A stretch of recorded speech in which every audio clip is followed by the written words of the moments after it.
안녕하십니까. 이 시간은 제5과 성령 충만한 그리스도인에 대해서 여러분과 같이 말씀을 나누고자 합니다.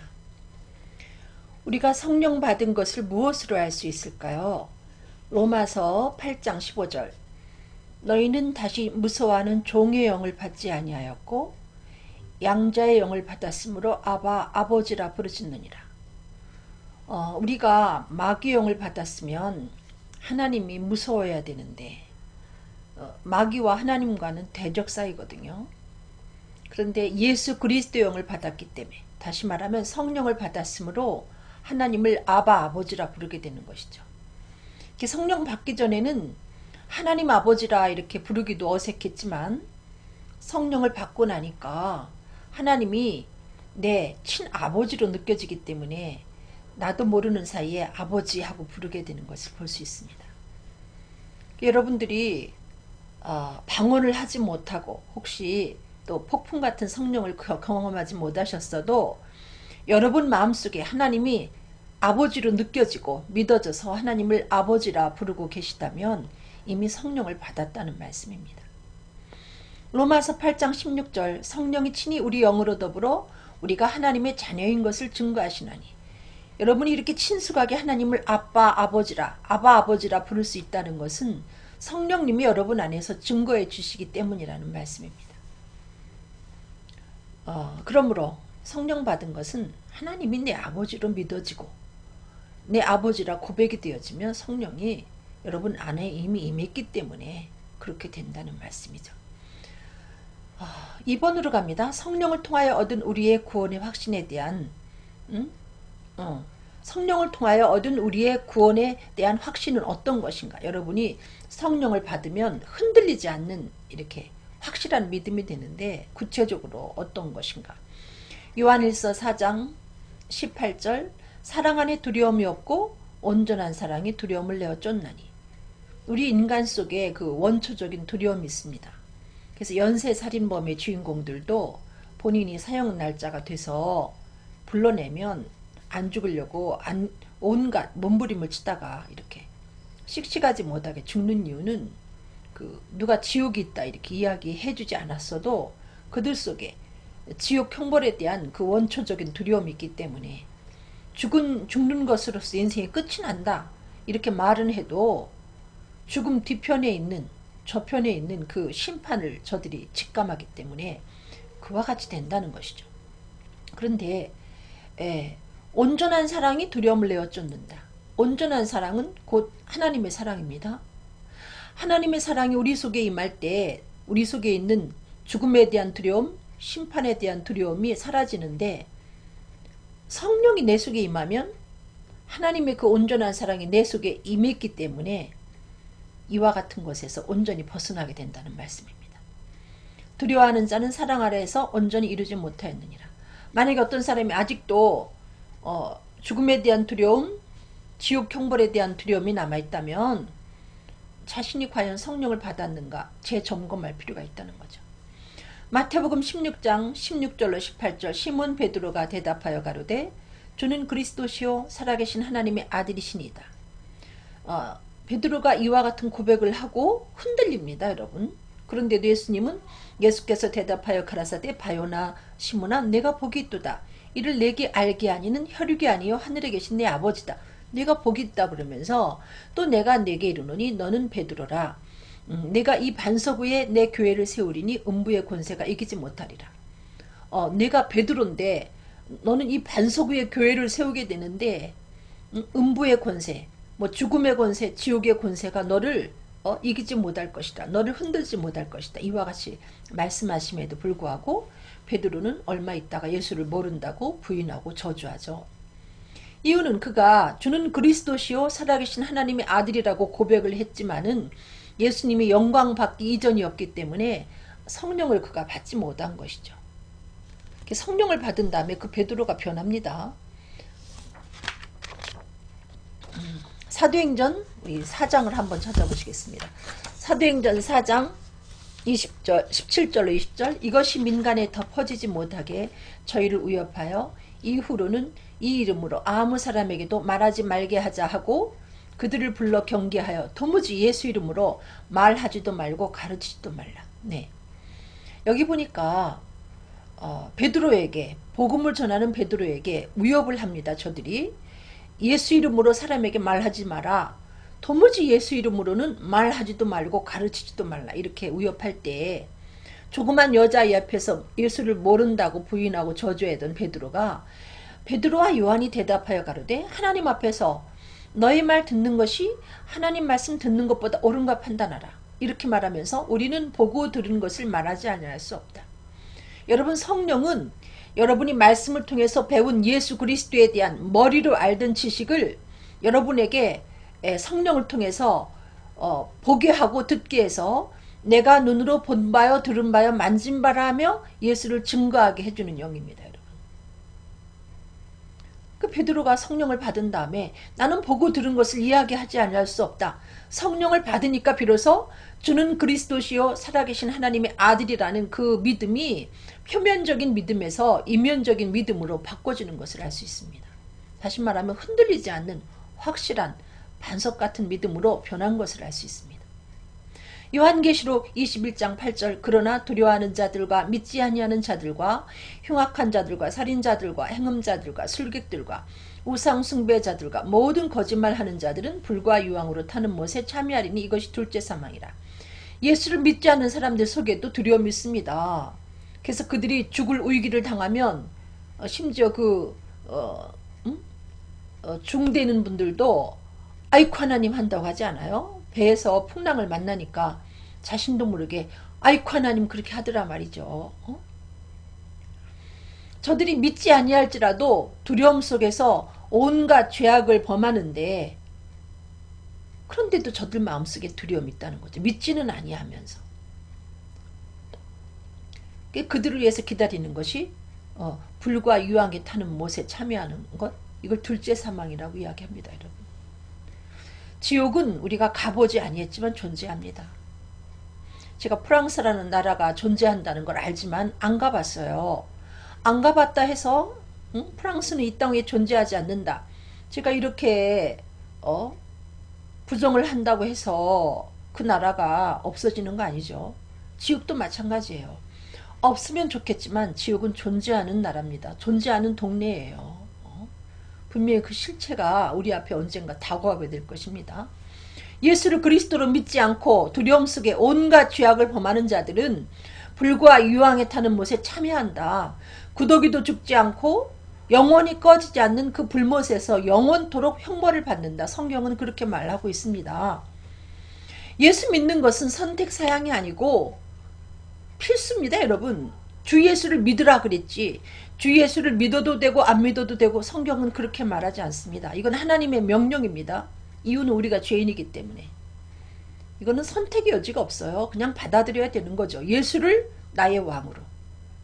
나를 죄에서 건져주실 나의 왕으로 받아들일 때에 불과 유황에 타는 못에 참여하지 않고 천국에서 영생을 누리게 된다는 말씀입니다. 그러면 우리의 주가 되신 예수께서 우리에게 원하시는 것은 무엇입니까? 예수님이 우리의 왕이 되셨는데 그분이 나에게 원하는 삶이 무엇일까요? 고린도후서 5장 15절 저가 모든 사람을 대신하여 죽으심은 산자들로 하여금 다시는 저희 자신을 위하여 살지 아니하고 오직 저희를 대신하여 죽었다가 다시 사신 자를 위하여 살게 하려 함이니라. 여러분, 예수님이 왕 되신 예수님이 우리들에게 뭘 원하는가 하면 이제는 내 자신을 위해서 살지 말고 널 위하여 죽었다가 다시 산 나를 위해 살아, 이렇게 주님이 요구하신다는 거죠. 주님만 위해 살아라, 이렇게 말씀하신다는 거죠. 고린도전서 10장 31절 그런즉 너희가 먹든지 마시든지 무엇을 하든지 하나님의 영광을 위하여 하라.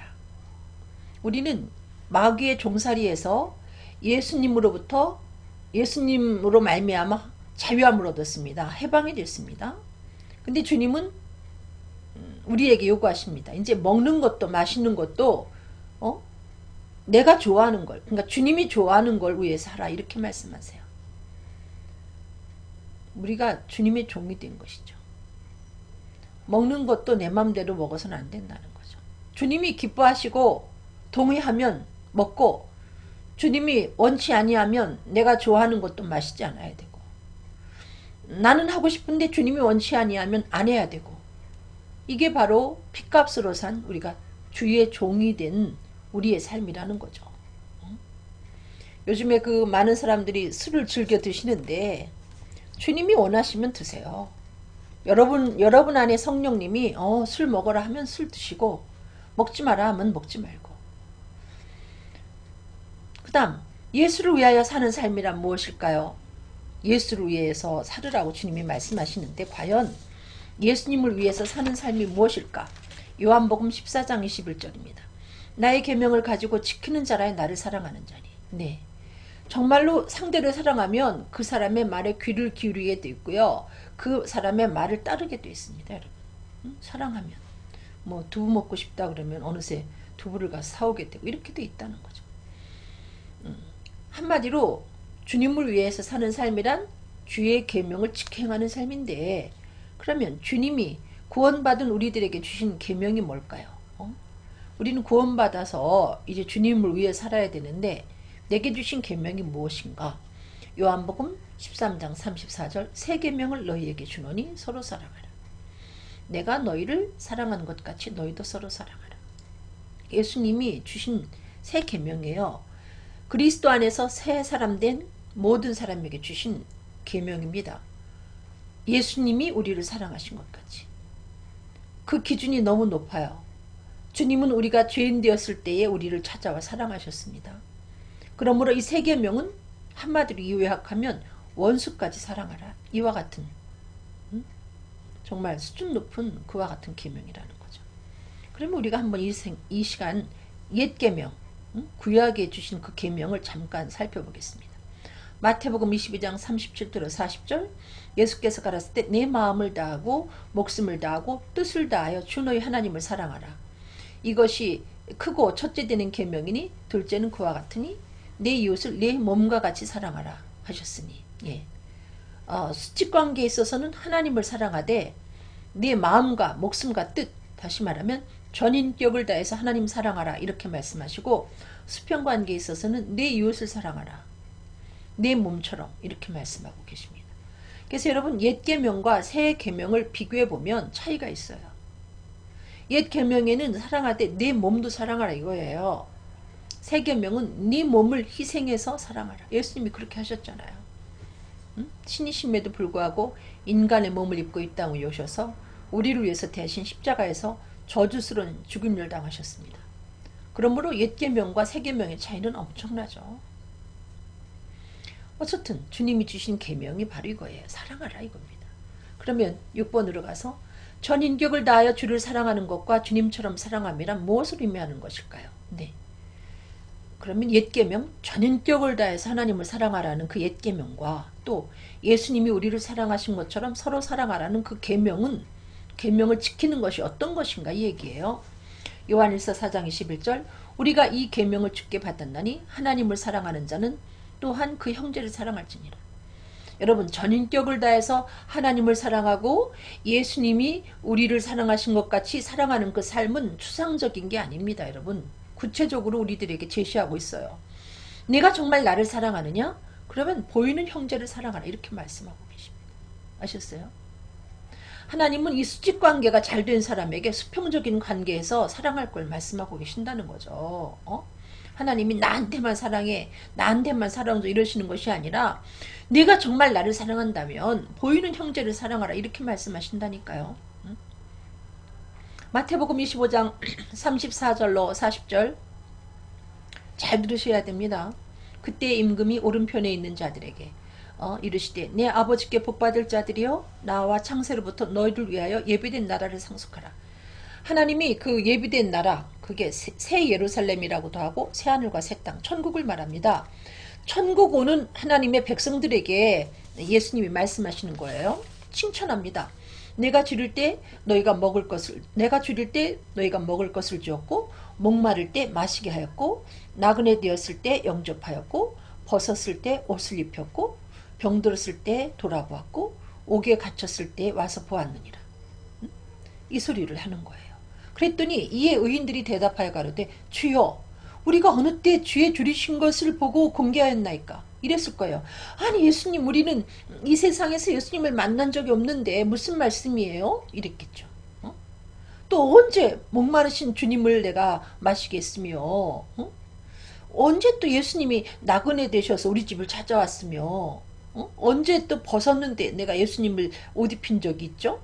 응?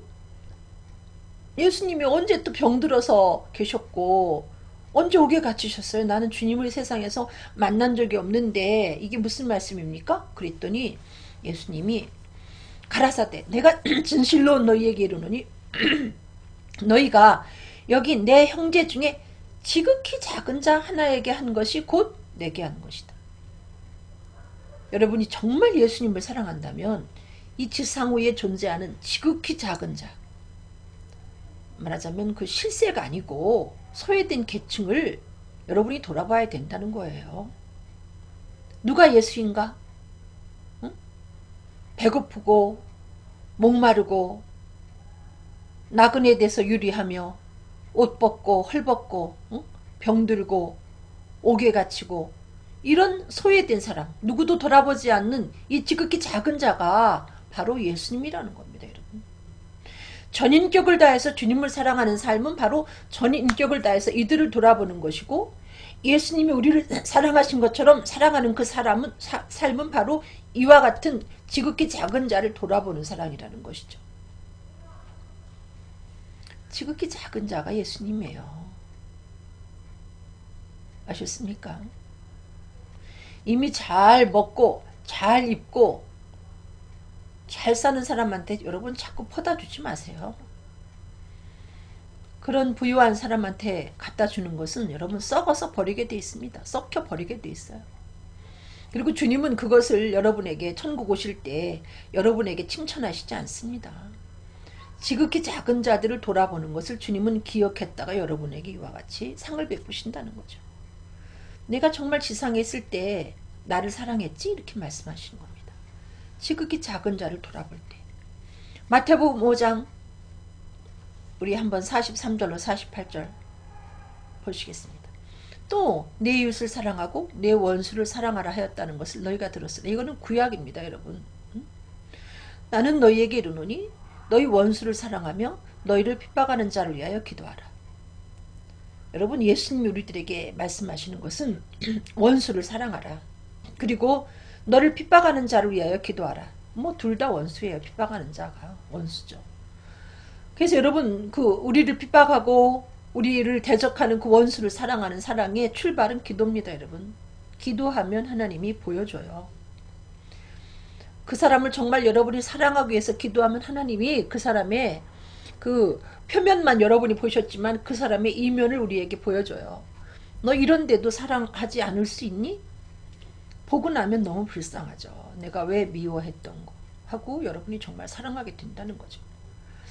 이같이 한즉 하늘에 계신 너희 아버지 아들이 되리니 이는 하나님이 그 해를 악인과 선인에게 비추게 하시며 비를 의로운 자와 불의한 자에게. 하나님은 여러분 예수 믿지 않는 자와 예수 믿는 자를 구별해서 해를 주시거나 이러지 않고요. 불의한 자와 의로운 자를 이렇게 갈라서 비를 주시고 안 주시고 이렇게 하지 않고 공평하게 주신다는 거죠.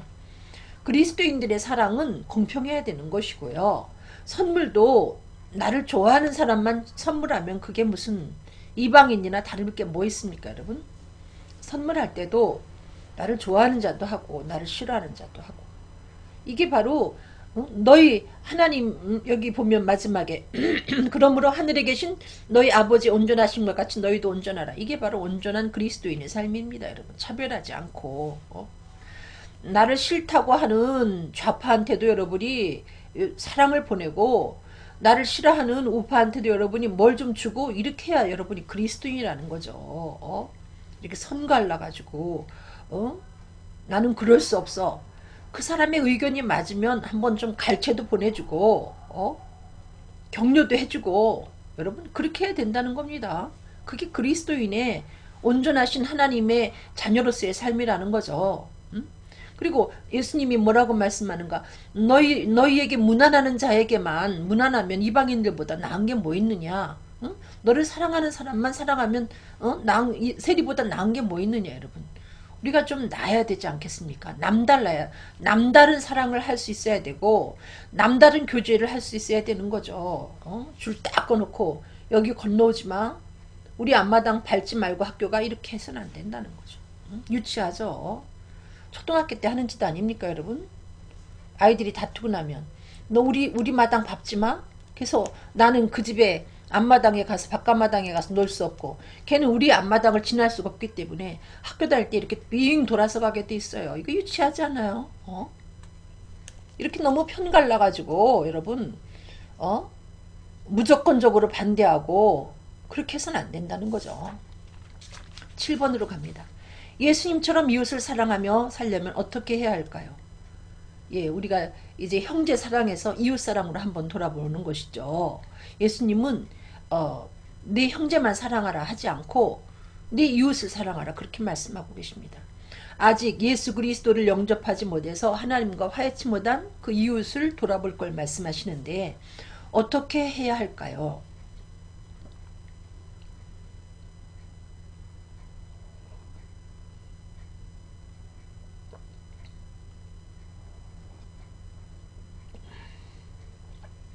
네.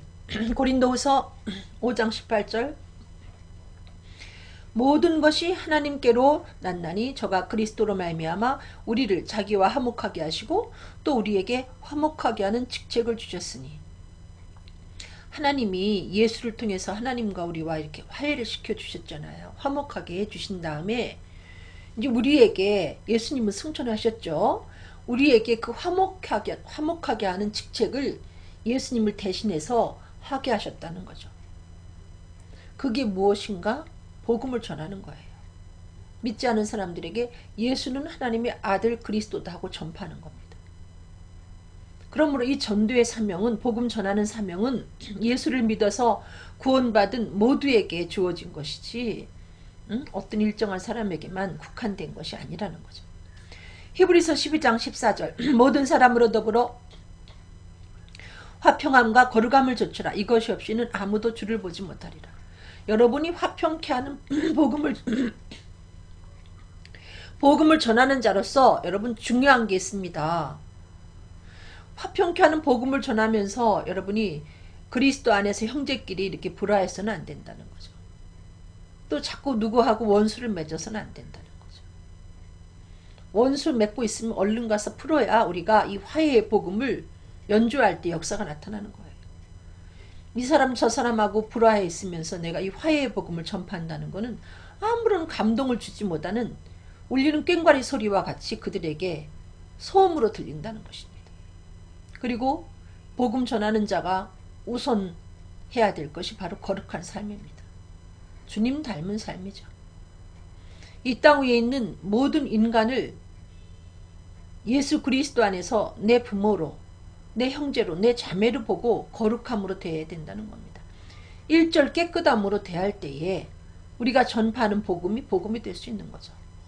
여러분 살인을 저지르면서 어느 가정을 파괴하면서 어떤 심령에게 큰 상처를 주면서 복음을 전파할 때 사람이 영물이기 때문에 그 전파하는 복음을 통해서 느끼죠. 아무런 의력이 없다는 거죠. 왜 이렇게 시끄럽지? 하고 그렇게 받아들일 수밖에 없다는 겁니다. 복음 전하는 자들의 삶이 중요한 거. 화목하고 할 수 있거든. 모든 사람으로 더불어 평화하고 그 다음에 거룩한 삶입니다. 여러분. 예수를 믿지 않는 그 연예인들도 삶이 누추하면요. 아무런 감동을 주지 않아요. 정말 나이 먹어서 정말 너무나 잘못된 삶을 자랑 삼아서 말한 연예인이 곤욕을 치르지 않습니까? 무슨 살인하면서 자기 가족을 살인하면서 그걸 자랑이라고 말할까요? 자기 아내를 짓밟고 자기 자식을 짓밟고 그걸 무슨 사랑이라고 말할까요? 그게 사랑입니까? 악하고 추한 놀이지. 어떻게 국회의원까지 지낸 사람이 여러분 뭐 말도 못하잖아요. 이 땅 위에 모든 남녀들이 함께 공격하죠. 그 아내를 봐서는 참아야 되는데 여러분 믿지 않는 사람이 거룩한 삶을 살지 못하고 그걸 자랑 삼아서 말할 때 이렇게 비난을 받는데, 하물며 복음을 전하는 사람이 죄를 져놓고 뻔뻔하게 그렇게 해서는 안 되죠. 고린도후서 5장 19절 20절 이는 하나님께서 그리스도 안에 계시사 세상을 자기와 화목하게 하시며 저희의 죄를 저희에게 돌리지 아니하시고 화목하게 하는 말씀을 우리에게 부탁하셨느니라. 네.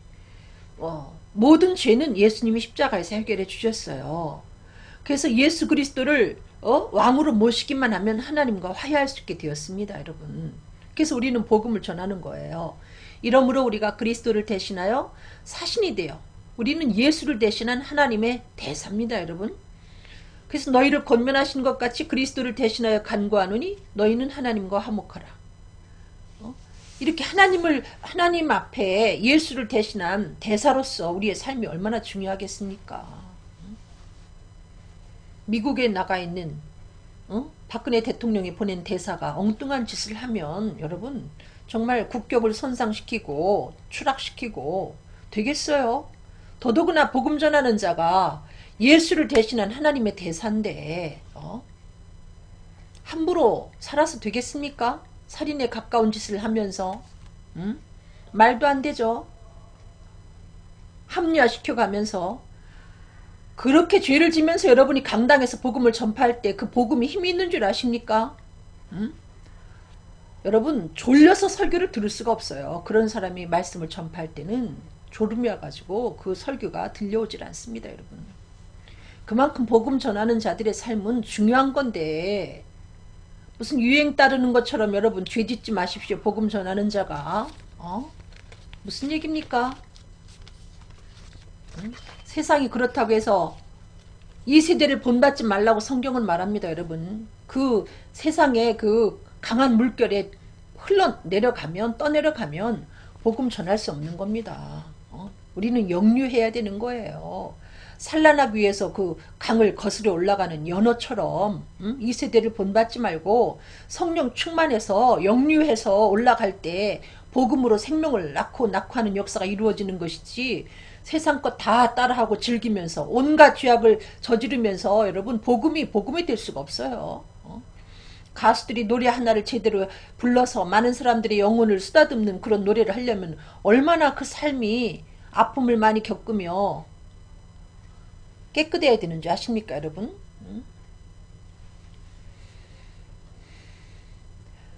그 다음 주의 뜻을 따라 살기 원하는 우리에게 여기 한마디 말씀, 마태복음 5장 9절 화평케 하는 자는 복이 있나니 저희가 하나님의 아들이라 일컬음을 받을 것이며.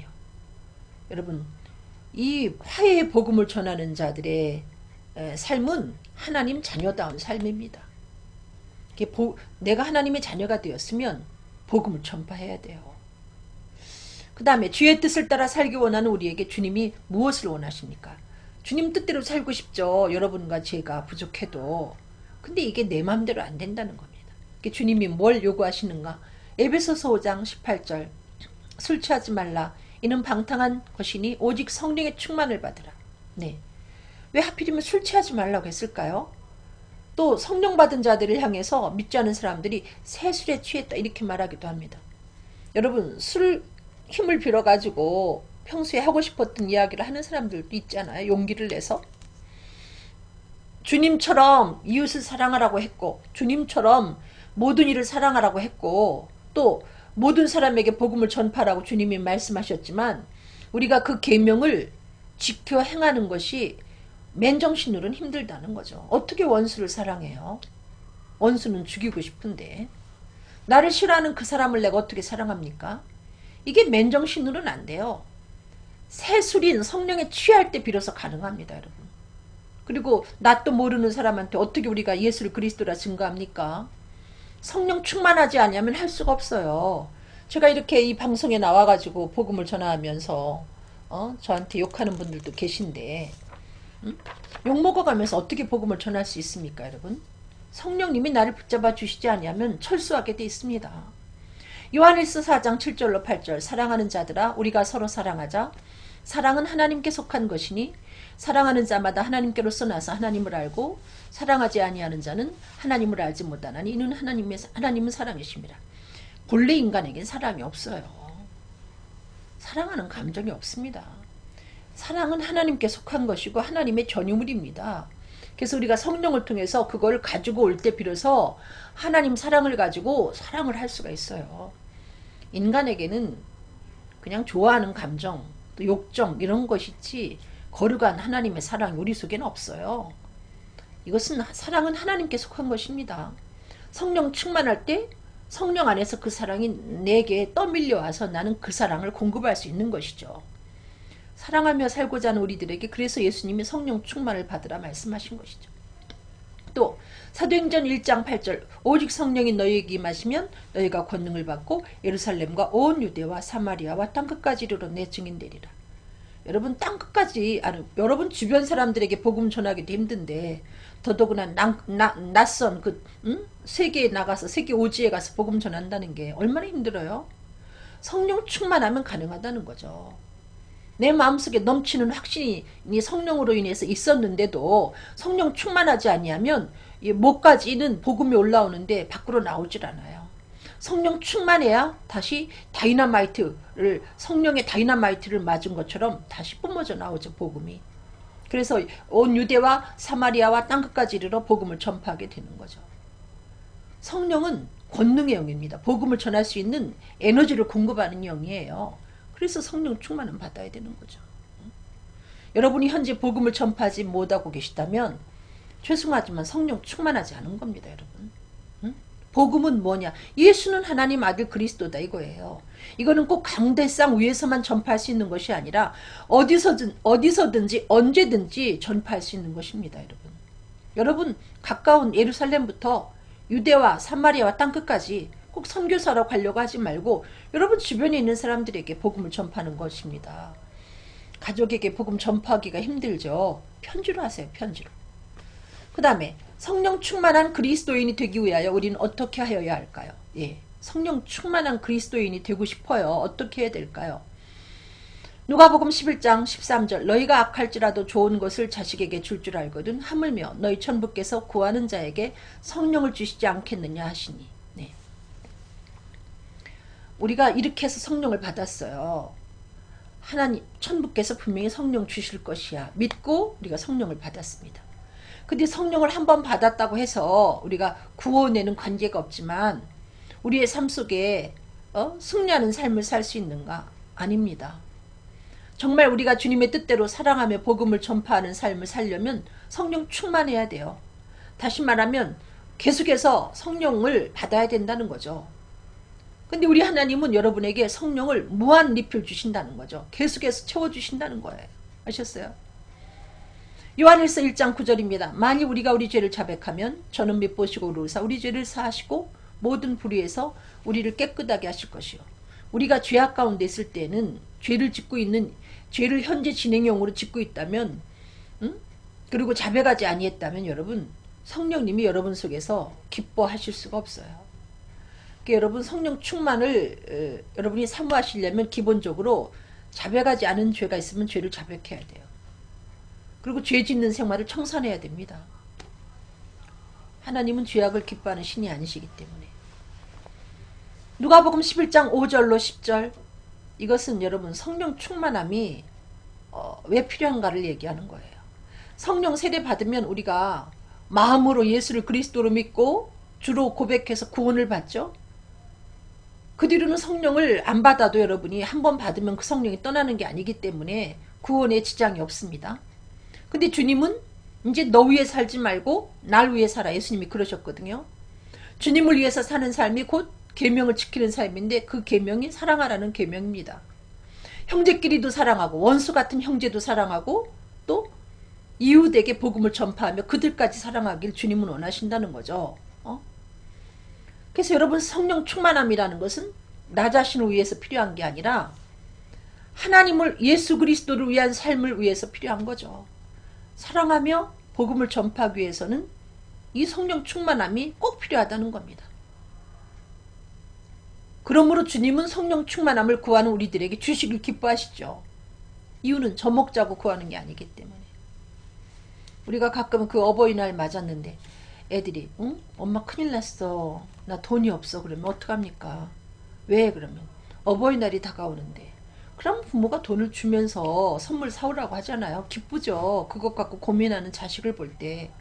하나님도 성령 충만함을 구하는 여러분들을 이렇게 기뻐 보시면서 무조건 주신다는 거죠. 마치 긴급 수혈하듯이 막 주신다는 거예요. 이 얘기입니다. 이게 누가복음 11장.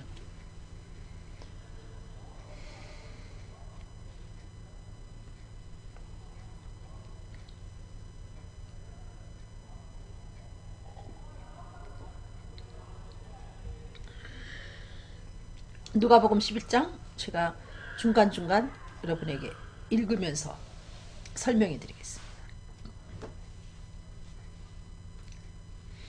또 이르시되 너희 중에 누가 벗이 있는데 밤중에 그에게 가서 말하기를 벗이여 떡 세 덩이를 내게 빌리라. 내 벗이 여행 중에 내게 왔으나 내가 먹일 것이 없노라 하면, 이 얘기는 예를 드는 겁니다. 한겨울에 저희 집에 어떤 친구가 찾아왔어요. 한밤중에. 그것도 밤 1시 반에. 근데 마침 저희가 경제적인 사정이 안 좋아서 관리비도 제대로 못 내고 또 가스요금도 못 내서 가스 공급이 중단된 지 일주일이 됐어요. 그러니까 집이 얼마나 춥겠습니까, 여러분. 응?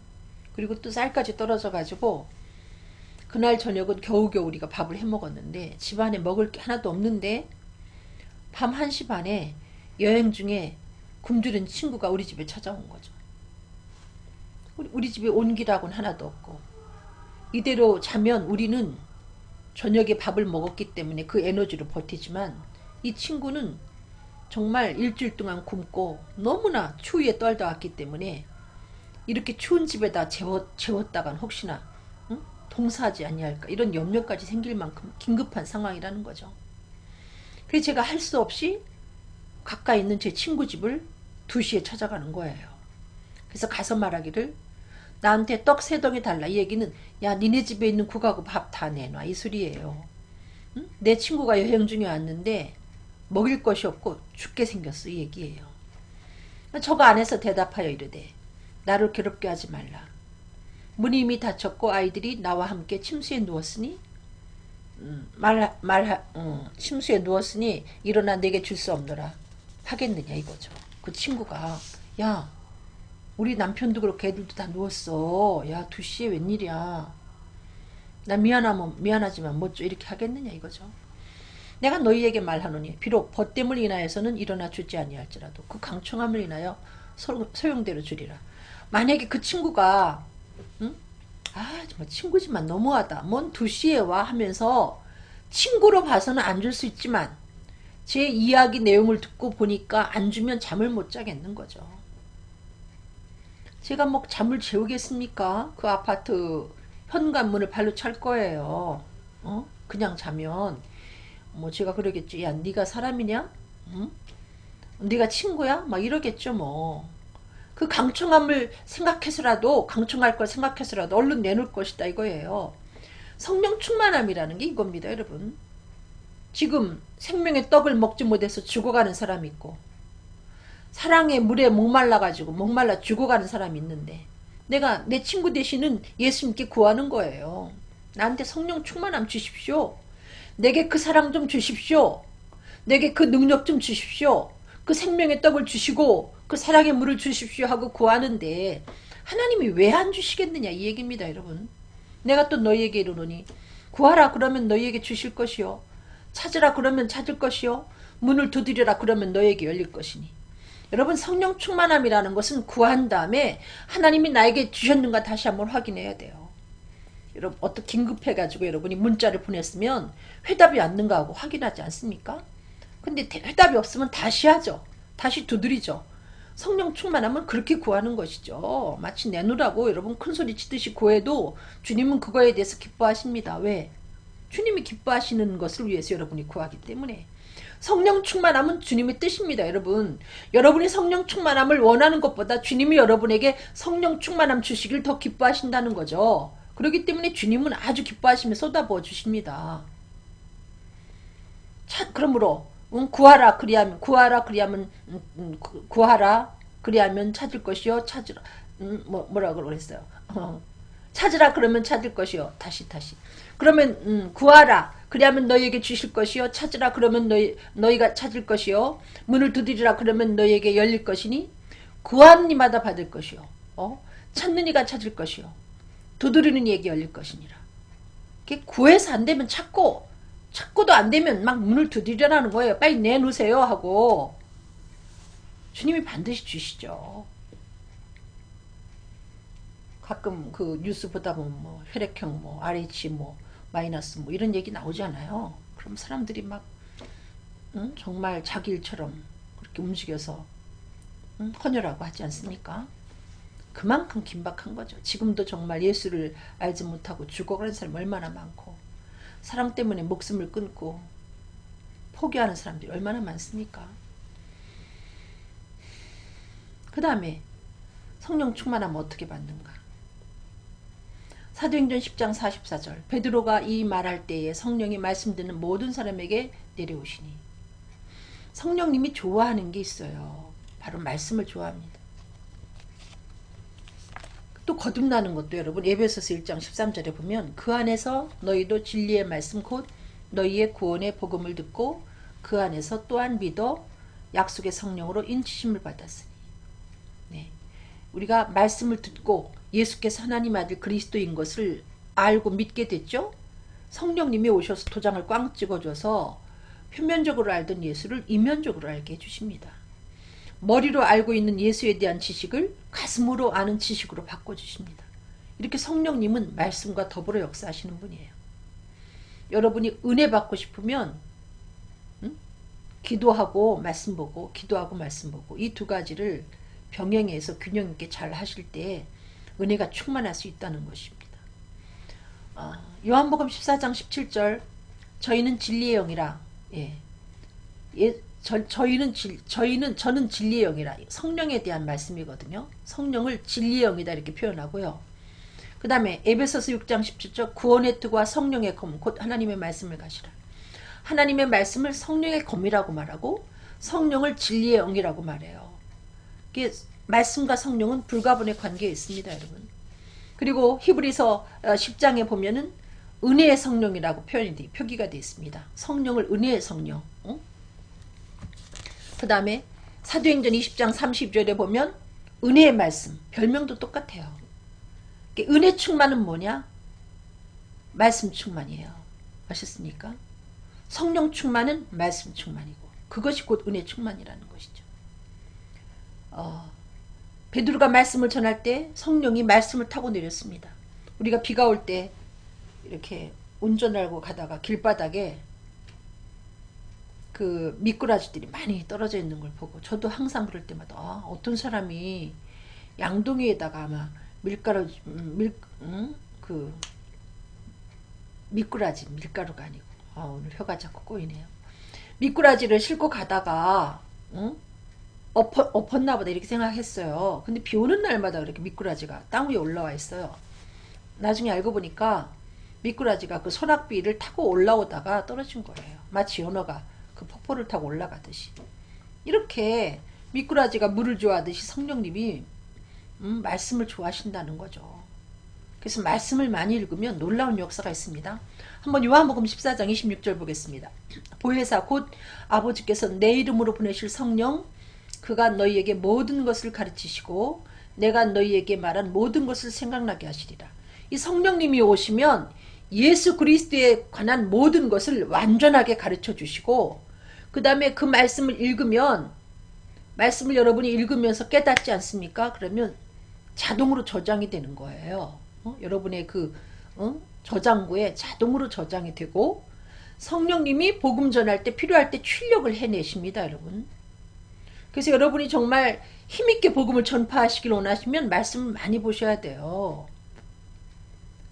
말씀은 예수 그리스도를 증거하는 그와 같은 말씀이거든요. 힘있게 말씀을 여러분이 복음을 전파할 수 있습니다.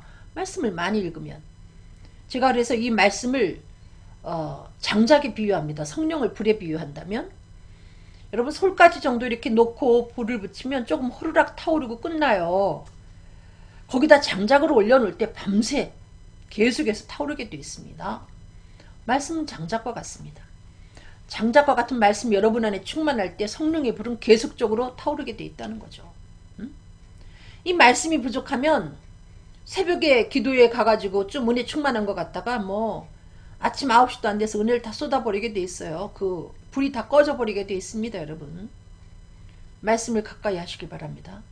성령 충만함을 유지하시고 싶으시면.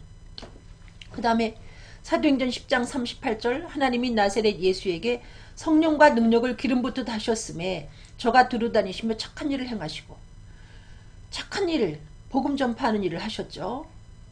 성령님이 언제 충만한가? 말씀을 들을 때 읽을 때도 충만하지만 말씀을 전파할 때 더 강하게 역사하십니다. 저는 이 방송을 할 때마다 방송할 때가 아니라도 이 복음의 프로젝트를 가지고 복음을 전파할 때마다 성령 충만함을 경험해요. 이렇게 주님이 기뻐하시는구나. 뭘 할 때? 예수를 그리스도라 전파할 때, 말씀을 전파할 때 성령님이 강하게 역사하시는 것을 볼 수 있어요. 성령님이 능력과 성령을 기름부터 부어주시는 걸 느껴요. 제가 평소에는 뭐 기억도 잘 못하거든요. 말도 잘 못하고. 근데 복음 전파할 때는 하나님이 주시니까 말씀을 전파하죠. 그 다음에 성령 충만한 그리스도인의 삶은 어떤 것입니까? 예, 여러분 성령 충만한 그리스도인의 삶은 어떤 것일까요? 에베소서 5장 19절 시와 찬미와 신령한 노래들로 서로 화답하며 너희의 마음으로 주께 찬송하며. 성령 충만하면 찬송이 나오게 되어 있습니다. 그래서 여러분들 삶 속에 찬양이 떨어졌다, 찬양이 끊어졌다, 안 충만한 거예요. 시편 69편 29절로 31절 오직 나는 가난하고 슬퍼오니 하나님이여 주의 구원으로 나를 높이소서. 내가 노래로 하나님의 이름을 찬송하며 감사함으로 하나님을 광대하시다 하리니 이것이 소 곧 뿔과 굽이 있는 황소를 드리는 것보다 여호와를 더 기쁘시게 할 것이라. 여러분 사람이 돈을 좋아하다 보니 하나님도 아주 돈을 좋아하는 것처럼 그렇게 우리가 착각을 하고요. 또 그렇게 말하는 목사님도 있더라고요. 하나님도 돈을 좋아하십니다. 어떤 부흥 강사가. 여러분 그 목사님 크게 실수한 겁니다. 하나님이 왜 돈을 좋아하겠어요? 하나님이 우주 만물의 주인인데. 탐욕스러운 인간이나 돈을 좋아하지 하나님은 돈을 좋아하지 않습니다. 그래서 이 시편의 기자도 본인이 돈이 없으니까 난 슬프다. 그래서 본인이 드릴 수 있는 것은 찬송밖에 없었어요. 근데 그가 말하기를 내가 드린 이 찬송과 감사의 제사를 우리 하나님이 황소를 받으신 것보다 더 기뻐 받으신다. 사실이거든요. 하나님이 제일 좋아하는 게 찬송이에요. 사실은. 하나님은 부자기 때문에 뭐 돈을 그렇게 밝히시지 않습니다. 저가 이렇게 복음을 전할 때 어떤 분이 저한테 그 피자를 한번 2판이나 이렇게 보내줬어요. 고맙다고. 근데 그 피자가 막 고기 피자였어요. 쇠고기 피자. 그래서 고기가 너무나 듬뿍 들어있어 가지고 저는 그 피자를 죄송하지만 하나도 먹지 못했어요. 이유는 제가 고기를 못 먹기 때문에. 안 먹는 게 아니고 못 먹어요. 비장이 약해서. 근데 이제 그 아마 집사님은 제가 고기를 잘 먹게 생겨서 저한테 이렇게 고기 들은 피자를 보내는 모양이죠. 제가 피자는 잘 먹습니다. 고기 피자는 먹지 못하죠. 제가 잘 먹는 거는 옥수수예요. 1,000원이면 하나 살 수 있는 그 옥수수를 아주 잘 먹습니다.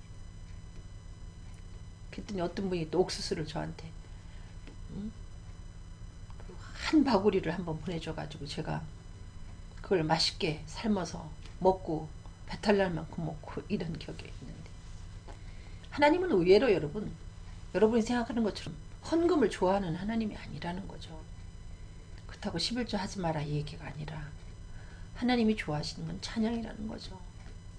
얼마든지 우리가 헌금을 많이 드리지 못해도 하나님을 기쁘시게 할 수 있어요. 찬송을 하실 수 있지 않습니까? 그 찬송 중에도 어떤 찬송을 좋아하시는가?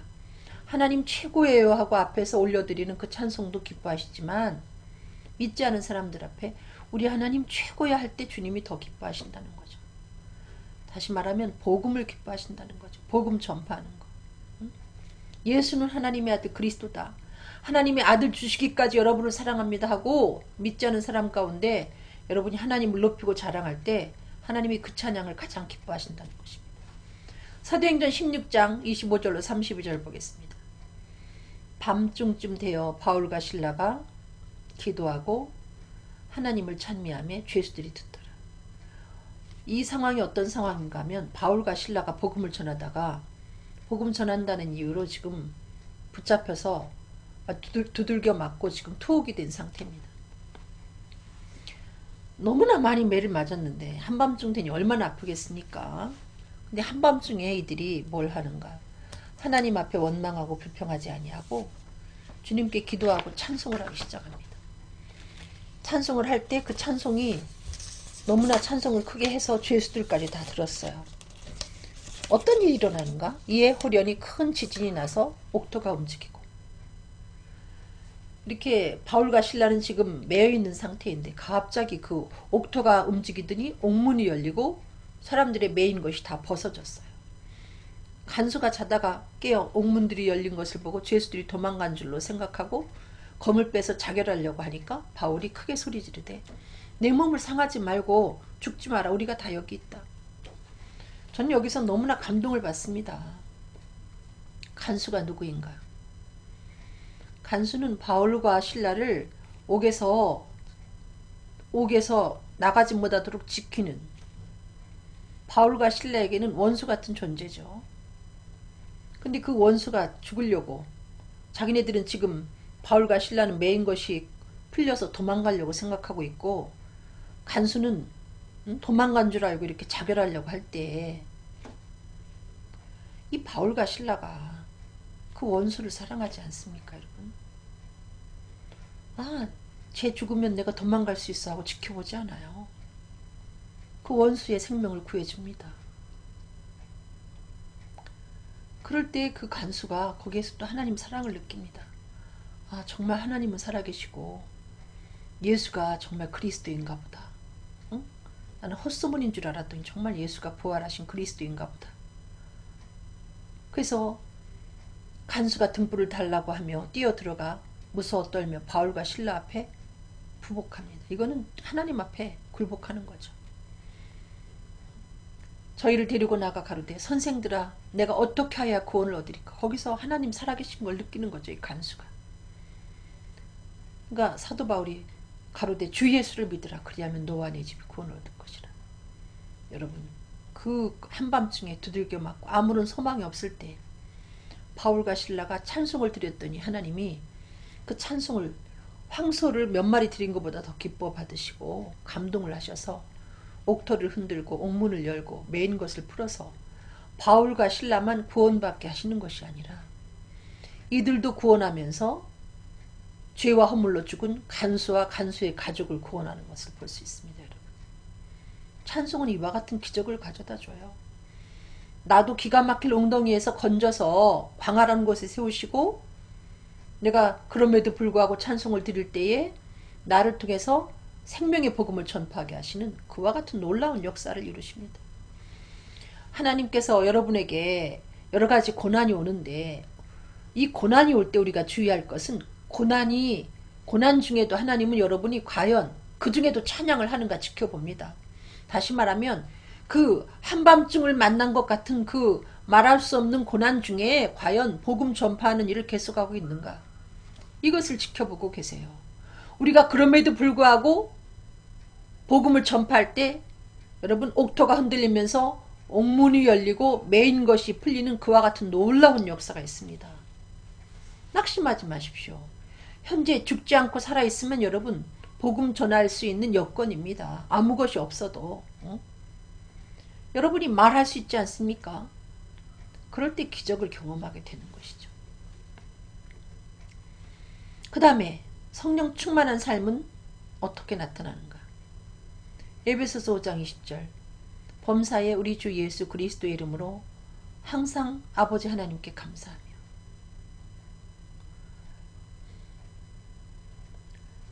갑자기 제가 이 말씀을 전파하면서 제 마음속에 넘치는 기쁨이 생겨나고 있어서 너무나 감사하네요. 여러분, 성령 충만하면 범사에 감사한 것입니다. 범사는 즐겁고 기쁘고 행복하고 잘된 일도 범사고, 또 슬프고 고단하고 안되고 잘 안된 일, 이 모든 것도 범사예요. 그리스도인들이 뭐 하나님 우리 아이 대학교 좋은 대학교에 합격시켜 주셔서 감사합니다. 그것도 감사해야 되지만 떨어졌어도 여러분 감사할 수 있어야 되고요. 뭐 결혼을 해서도 감사하지만 결혼을 안 하고 있는 자식에 대해서도 감사할 수 있어야 되고요. 그냥 모든 일 하나님 주권과 섭리 속에 되어지는 일이기 때문에 현재는 우리가 그것이 깜깜해 보이지만은 그 속에 하나님의 섭리가 있는 걸 아신다면 그냥 감사해야 된다는 거죠. 모든 일 속에 감사해야 되는 거예요. 극심한 고난 중에도 기가 막힐 웅덩이에 있으면서도 여러분 감사해야 되는 거예요. 기가 막힐 웅덩이에 왜 두시는가? 하나님은 우리를 연단하시되 은을 달려람 같이 하십니다. 그래서 그물에도 들게 하시고 때에 따라서는 어려운 짐을 우리 허리 위에 두게도 하시고 어떤 때는 사람들이 머리 위로 타고 가는 고통도 겪게 하시고 그 다음에 홍수 가운데를 통과하게도 하시고 불 가운데를 통과하게도 하시고 마침내 풍성한 가운데 여러분을 이끄십니다. 여러분. 요셉이 11세에 꿈을 꿨지만 그가 금방 그렇게 세계 총리가 된 게 아닙니다. 하나님이 14년 동안 그를 은을 단련하는 것처럼 단련하신 다음에 단련받을 때 요셉이 얼마나 아팠겠습니까? 그렇지만 그 단련 후에 하나님이 그를 세계의 총리로 쓰시지 않습니까?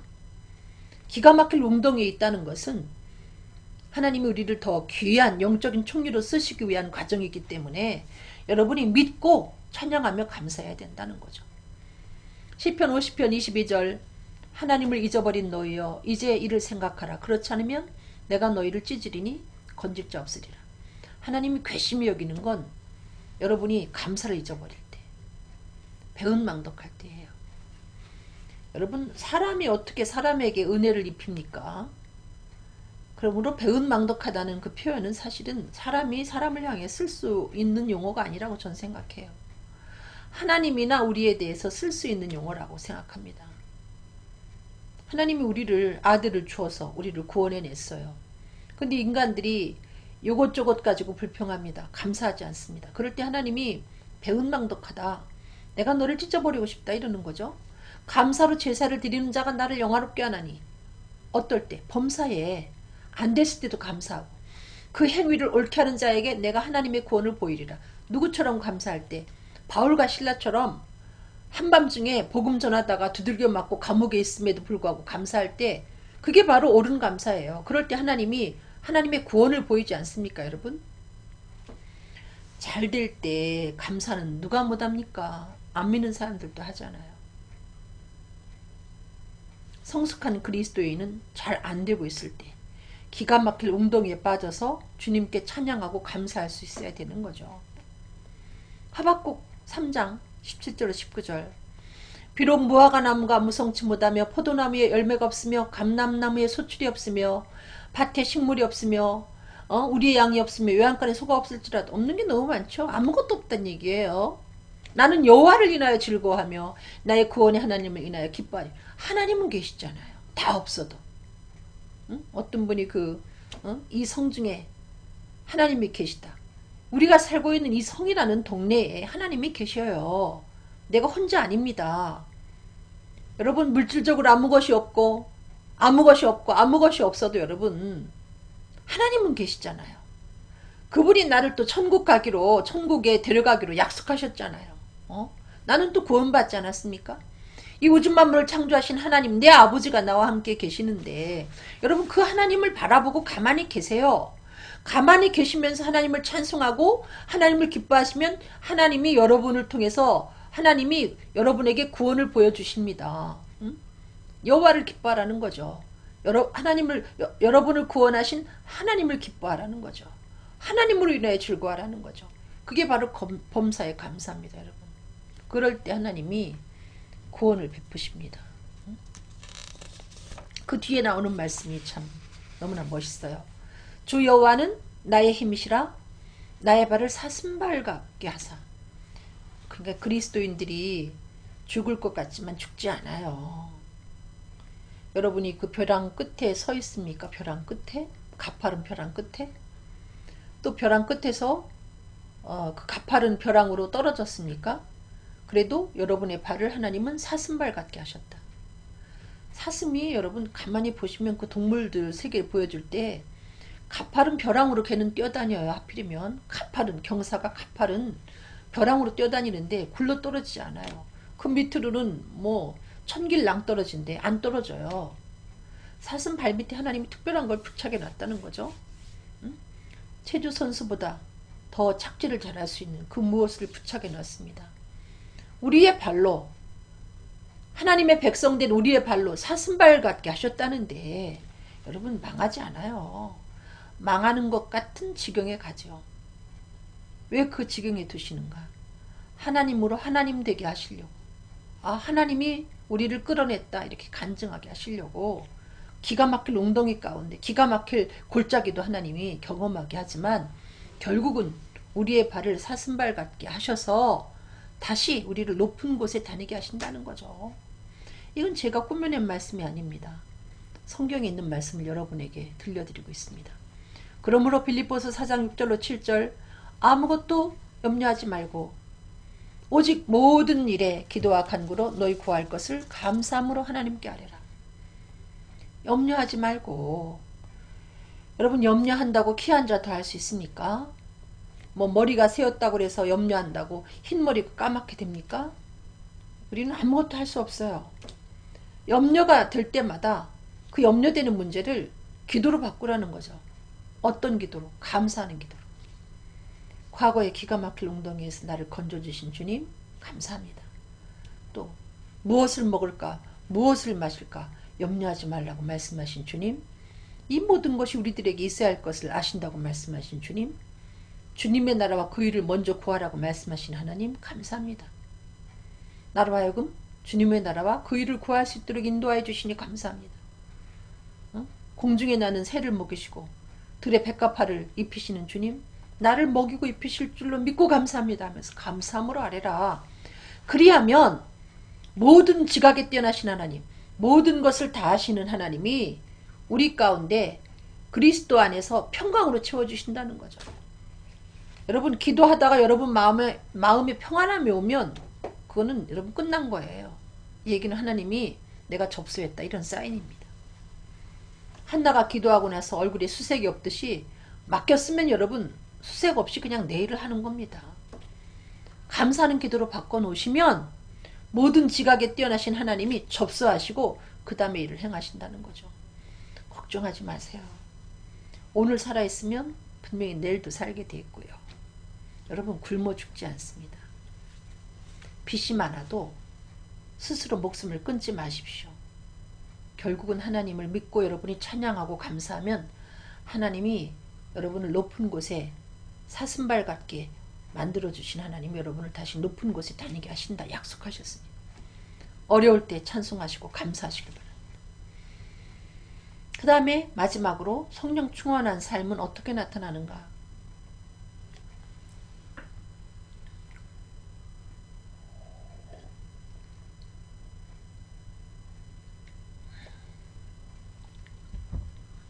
에베소서 5장 21절 그리스도를 경외함으로 피차 복종하라. 성령 충만하면 높아지려고 하지 않아요. 하나님께도 복종해요. 여러분 고집을 핀다는 것은 말씀이 부족하기 때문에 오는 현상이에요. 우리는 주님의 종이기 때문에 주님의 제자이기 때문에 내 방식을 고집해서 안 되고 주님께 여쭤보고 주님의 말씀을 따라서 나를 복종케 해야 되는 거죠. 그래서 여러분 성령 충만하면 하나님 말씀에도 복종하지만 수평적인 관계에 있어서 복종하는 삶이 이루어진다는 거죠. 이 복종이라는 표현을 다른 말로 말하면 섬김이 이루어진다는 거죠. 상대의 의견을 존중해 주는 거죠. 다툼이 왜 일어납니까? 나만 옳다고 하기 때문에 다툼이 일어나는 거 아니에요? 여러분 진리에 어긋나지 않으면 그냥 상대 거를 인정해 주라는 거죠. 내 걸 고집하지 말고. 인정을 해주는 것만큼 또 사람이 행복해하는 게 없지 않습니까? 최고의 섬김이죠. 이렇게 성령 충만하면 섬기는 삶이 이루어져요. 나 잘났다 이렇게 사람을 부리려고 하지 않고 밑에 자리에서 그 사람을 섬기는 삶을 살게 된다는 거죠. 사무엘상 15장 20절로 22절. 사울이 사무엘에게 이르되 나는 실로 여호와의 목소리를 청종하여 여호와께서 보내신 길로 가서 아말렉 왕 아각을 끌어왔고 아말렉 사람을 진멸하였으나 다만 백성이 그 마땅히 멸할 것 중에서 가장 좋은 곳으로 길갈에서 당신의 하나님 여호와께 제사하려고 양과 소를 취하였나이다. 이 사울이 하나님이 아말렉에 속한 모든 것을 완전히 진멸하라 이렇게 명령하셨어요. 이유는 그 아말렉이 그 하나님의 백성들에게 행한 죄가 너무나 악하기 때문에 심지어는 그 양과 소까지도 다 죽여버려라 그랬어요. 취하지 말라 그랬거든요. 근데 사울이 자기 의견을 하나님의 말씀에다 자기 의견을 보탭니다. 그러면서 핑계를 대긴 하죠. 마땅히 멸할 것 중에서 가장 좋은 것을 길갈에서 백성이 그것도 자기가 한 건데도 백성이 하나님께 제사하려고 이렇게 끌고 왔다 하면서 안 죽인 이유를 얘기합니다. 그러니까 절반은 하나님 말씀을 따랐고 절반은 자기 의견을 넣습니다. 이거는 순종이 아니고 불순종입니다, 여러분. 그래서 우리가 하나님 말씀에 귀를 기울이지 아니하면 이렇게 불순종하게 돼 있어요. 절반은 하나님 말씀, 절반은 자기 생각. 그래서 여러분 하나님 앞에 복종하는 삶을 살고자 하면 하나님 말씀을 잘 들어야 돼요. 또 읽고 또 듣고 또 읽고 또 듣고 하면 온전한 순종이 이루어집니다. 그 말씀이 여러분의 발목을 잡고 지켜행할 수 있는 힘도 주셔서 지켜행하게 하셔요. 자꾸 들으면. 사무엘이 가로되 여호와께서 번제와 다른 제사를 그 목소리 순종하는 것 좋아하심같이 좋아하시겠나이까. 하나님은 제일 좋아하는 게 하나님 목소리를 듣고 따라하는 걸 좋아하세요. 순종하는 걸 좋아하신다는 거죠. 그대로 하는 걸 좋아하세요. 순종이 제사보다 낫고 듣는 것이 수양의 기름보다 나으니. 듣는 것이 수양의 기름보다 낫다. 여러분 사람들에 대해서 사람을 섬기는 것 중에 최고의 섬김은 그 사람의 말에 귀를 기울여 주는 거예요. 말 같지 않은 말에도 귀를 기울여 주는 거예요. 그 아기들이 옹알이 할 때 무슨 얘기인지 여러분 못 알아듣지 않아요? 그렇지만 같이 그 옹알이 할 때 같이 이야기해 줘 보세요. 그 얘기가 얼마나 신나 하는지. 그리고 아기들하고 놀 때 아기들이 제일 좋아하는 놀이가 아기가 낸 소리를 그대로 흉내내고 아기가 한 행동을 그대로 따라하면 애들이 너무나 좋아합니다. 응? 자기가 최고구나 이렇게 느끼는 거죠, 여러분. 그 사람의 말에, 상대의 말에 귀를 기울여 준다는 건 최고의 섬김이고 최고의 사랑이에요. 특별히 연세 드신 노인들이 한 얘기 또 하고 한 얘기 또 해도 사실은 들어드리는 자세가 최고의 사랑을 드리는 거예요. 용돈을 드리는 것보다. 용돈도 드려야 되겠지만은.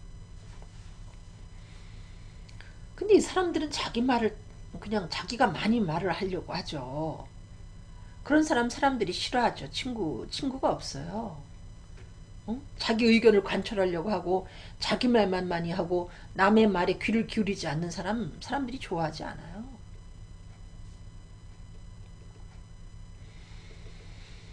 이는 거역하는 것은 사술의 죄와 같고 완고한 것은 사신 우상에게 절하는 죄와 같음이니라. 왕이 여호와의 말씀을 버렸으므로 여호와께서도 왕을 버려 왕이 되지 못하게 하셨습니다. 여러분이 하나님의 말씀을 외면하면 하나님도 여러분을 외면해요.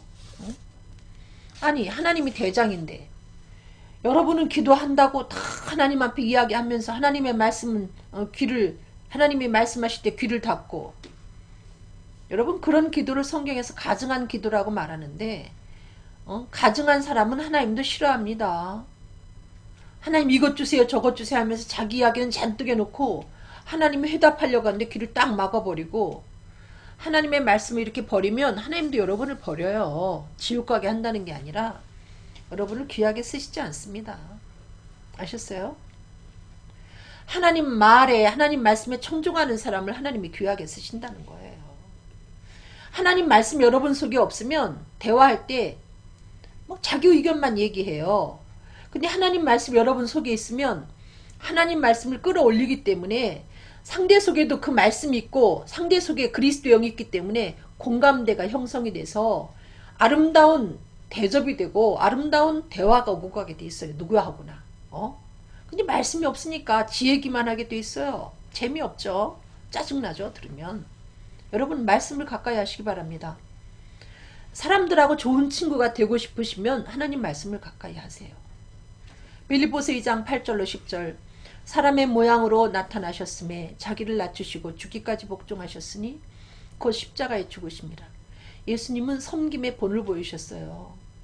하나님과 동일하고 동격이신 예수님이 인간의 몸을 입고 이 땅에 오셔서 십자가에 죽기까지 자기를 낮추시면서 인간을 섬깁니다. 여러분. 그러므로 성령 충만은 그리스도로 충만한 것인데 여러분 속에 그리스도로 충만하다면 섬기게 돼 있습니다. 발을 씻기게 돼 있어요.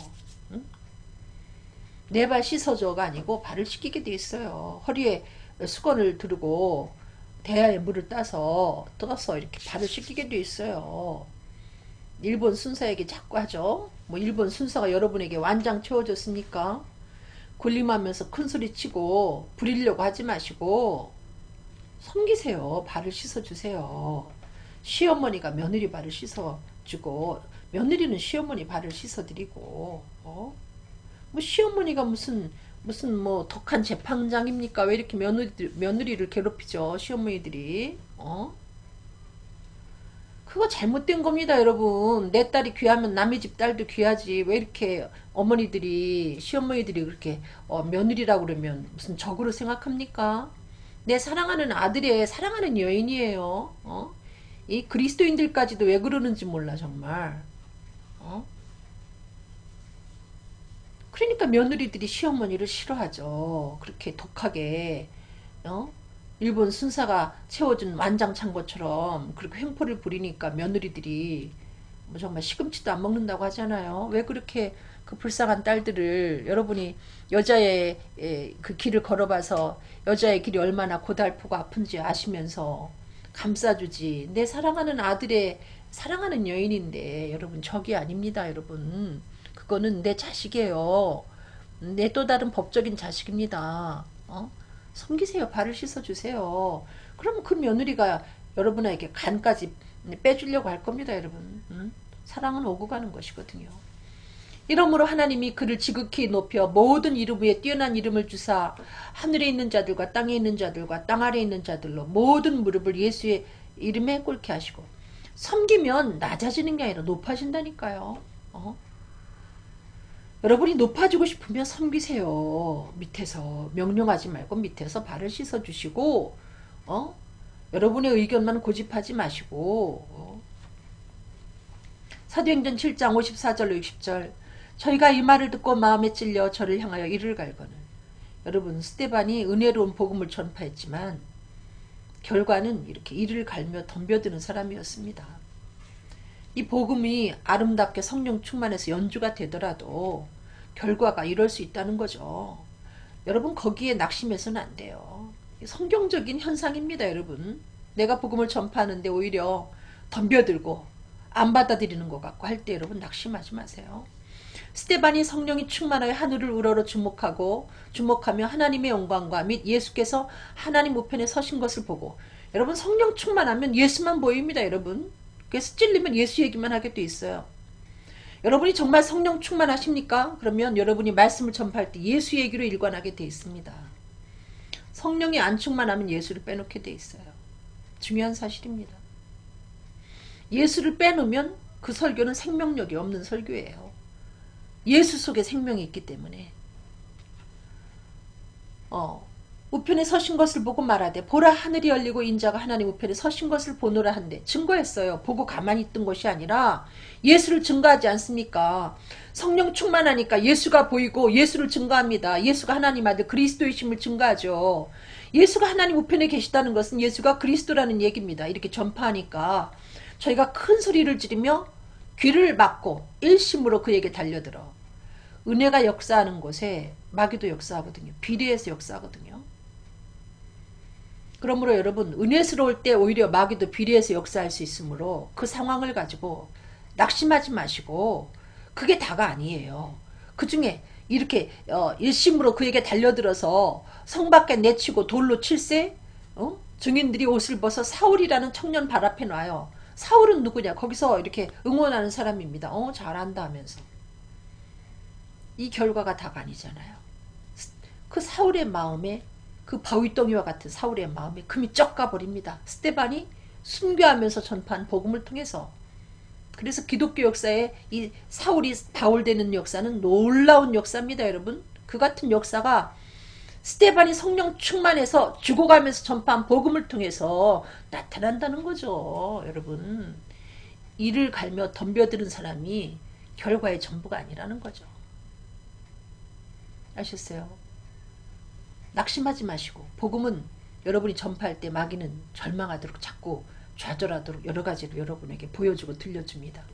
그걸 가지고 낙심하지 마시고 계속 가시길 바랍니다. 스데반이 부르짖어 가로되 주 예수여 내 영혼을 받으시옵소서. 이것 보세요. 성령 충만하니까 오직 예수 얘기합니다. 여러분. 주 예수여. 성령 충만하면 복음을 연주하게 돼 있어요. 이리 찔러도 예수 저리 찔러도 예수가 나오게 돼 있다는 거죠. 예수를 자꾸 빼놓습니까? 여러분 성령 충만하지 않기 때문이에요. 무릎을 꿇고 크게 불러 가로되 주여 이 죄를 저들에게 돌리지 마옵소서 이 말을 하고자 하니라.